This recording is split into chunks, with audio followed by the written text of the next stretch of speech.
RNR warga Kecamatan Bandung, Kabupaten Tulungagung hanya dapat tertunduk saat dikeler Satreskrim Polres tempat.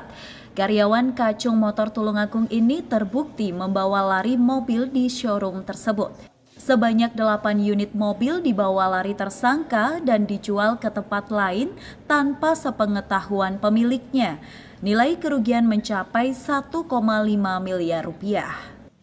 Aksi ini sudah dilakukan oleh tersangka sejak bulan Agustus lalu.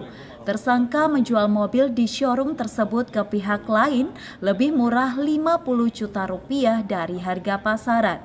Tersangka bisa dengan mudah membawa lari mobil karena dipercaya sebagai admin yang bebas keluar masuk kantor dan mengambil STNK dan BPKB. Dari hasil pemeriksaan, tersangka mengaku nekat melakukan hal tersebut karena terjerat hutang. Tersangka sebelumnya pernah menjalani bisnis jual beli mobil namun menjadi korban penipuan.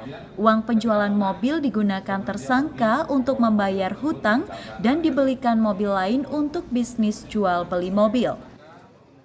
Berdasarkan pengakuan tersangka ini pernah mencoba untuk menjual mobil, namun kemudian menjadi korban penipuan, akhirnya kehilangan modalnya, ya, dan untuk mengembalikan kerugian itu yang bersangkutan kemudian melakukan aksi pencurian tersebut. Artinya motif secara umum adalah untuk mendapatkan keuntungan secara ekonomi, bukan motif dendam dan lain sebagainya. Motifnya adalah untuk mendapatkan keuntungan secara ekonomi.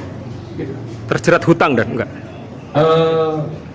Pengakuan tersangka dia punya utang ya, utang di bank juga ya.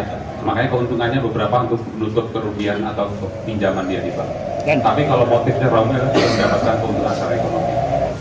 Remaja sampai sekarang ada hubungan sangat baik pada kedua orang tuanya, baik dari saya masih dari Taiwan, terus sampai beliau dititipkan ke kita. Memang orang tuanya yang menitipkan untuk biasa berdagang.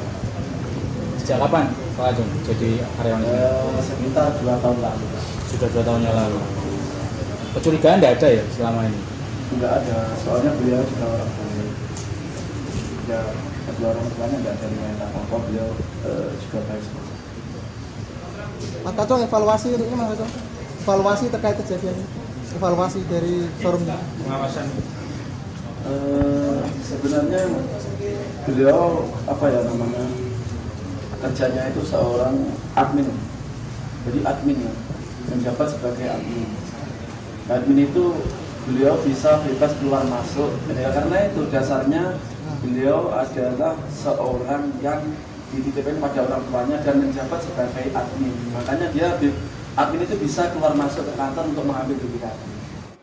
Akibat perbuatannya ini, tersangka dijerat dengan pasal 362 KUHP dengan ancaman hukuman 5 tahun penjara. Dari Tulungagung, Sogi Pamungkas, KSTV.